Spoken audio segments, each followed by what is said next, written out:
بسم اللہ الرحمن الرحیم۔ ہم سمجھتے ہیں کہ اللہ ہمیں سن نہیں رہا، ہمارے ساتھ ہوئی زیادتی کو دیکھ نہیں رہا، حالانکہ اسے تو پل پل کی خبر ہے۔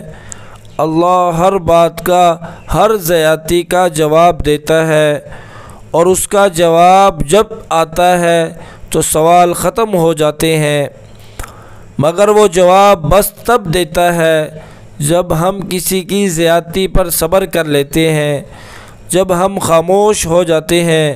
ہاں، وقتی طور پر ہمیں اس کی مصلحتیں نہیں سمجھ آتی، لیکن وقت گزرنے کے ساتھ ساتھ سب سمجھ آنے لگتا ہے۔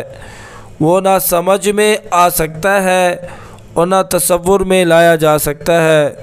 اس کی رحمتیں، اس کا غضب اس کی پہچان ہے، اور سب سے بڑھ کر یہ ہے کہ اس کی محبت کی کوئی مثال نہیں۔ اس کی محبت اس پھول کی خوشبو کی طرح ہے جسے دیکھا نہیں جا سکتا، بس محسوس کیا جا سکتا ہے، اور جب اسے محسوس کرنے لگو گے تو ساری الجھنیں سلجھنے لگیں گی۔ اور یاد رکھو، تم اسے بھول بھی جاؤ نا، وہ تمہیں تب بھی نہیں بھولتا۔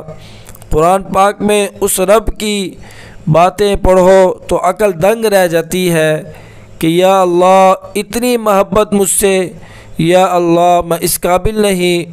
اور بے شک جب وہ راضی ہو جاتا ہے تو ساری کائنات جھولی میں لا کر رکھ دیتا ہے۔